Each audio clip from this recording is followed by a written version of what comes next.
Tip number 323, weekly safety meetings. This is something that could be requested by your insurance company. Could be something requested by your liability insurance company, and if that's the case, you're going to have to follow their rules. Might be once a week, might be twice a week.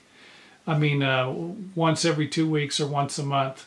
Now, for those of you who are just going to do this out of the kindness of your heart, even though it's a nuisance, I'm probably telling you something you already know.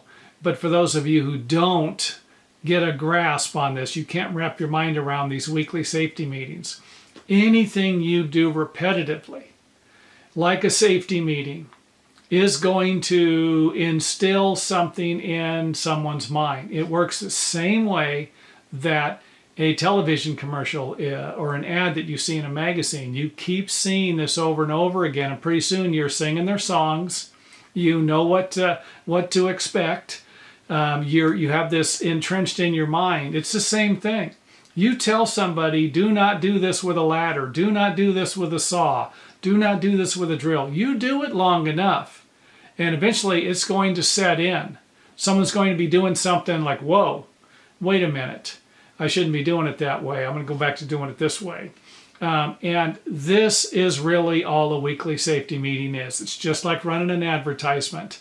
We are not the brightest people, and it doesn't take much for a high percentage of us to convince us to do something one way. Think about seat belts. I didn't wear seat belts. My first car had seat belts in it. It was a 1968 El Camino, and the seat belts were always tucked down. I don't even think I ever wore them. You know, the next couple of cars I got, they all had seat belts, but you never wore them until it became a law. And now it's just automatic. That's all you're doing with a weekly safety meeting is pre-programming your employees, pre-programming everybody who is part of your company that safety is important. And eventually it will become a unconscious habit. Again, the key here is just to reduce injuries. And I'm not just talking about money.